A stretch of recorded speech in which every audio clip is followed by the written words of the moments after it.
Hello guys, this one again Pachatorigan Clara. As you all know, in my first video, the introductory video, I said I'm gonna talk about the information sources. So right now I want to run about the information sources. The information sources, just briefly, just very fast. Go to my slides. So information sources. So information sources, we have three information sources. So the primary information sources, the secondary information sources, and the tertiary information sources. So the primary information sources, this video I will make it strictly on the primary information sources. So the primary information sources, as a definition, these are the evidence, these are the sources of informations.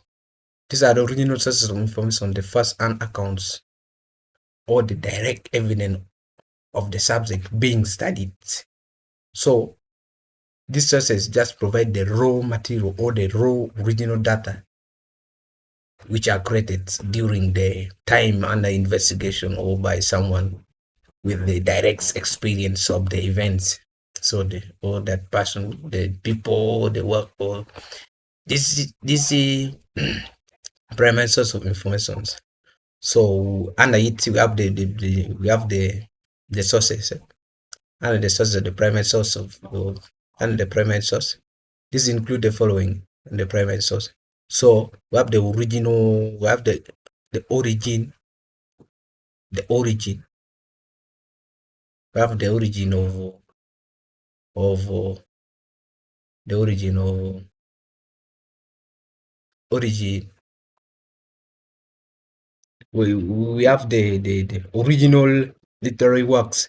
And the original literary work, the example original literary works, we have the novels, the poems, the short stories, the plays, the plays, the essay, and other creativity written by an author. So the second, we have the author's manuscripts and drafts.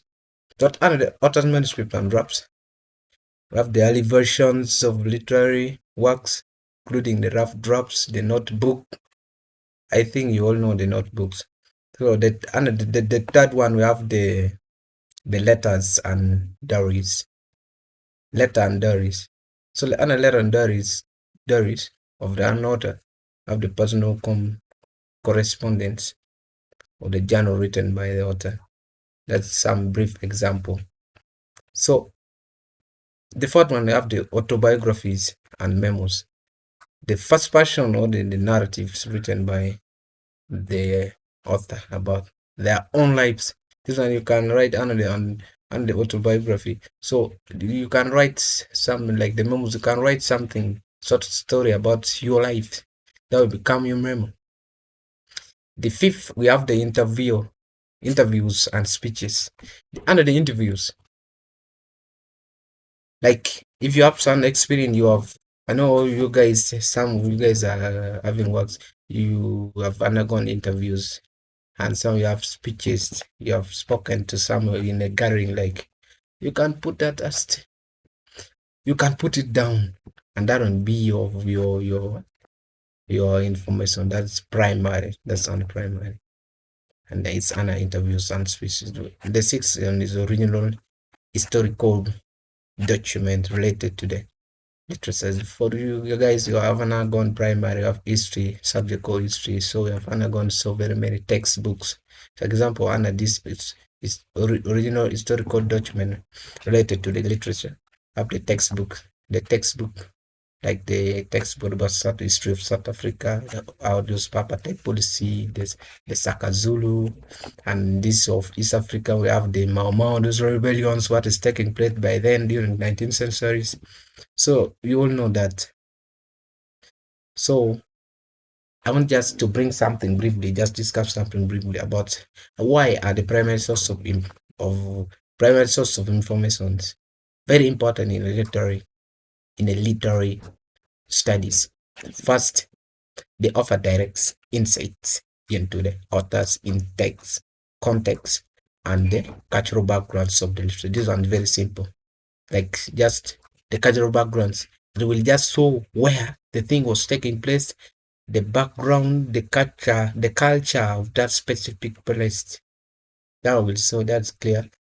They help also the researchers to analyze the authentic language, styles, and themes of the periods.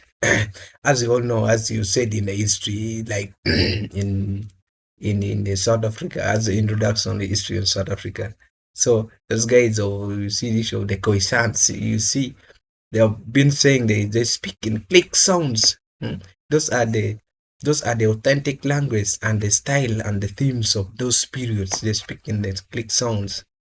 So that one is first hand information. That why it's very important because it bring exactly you will just know exactly what is there, and that is the right things.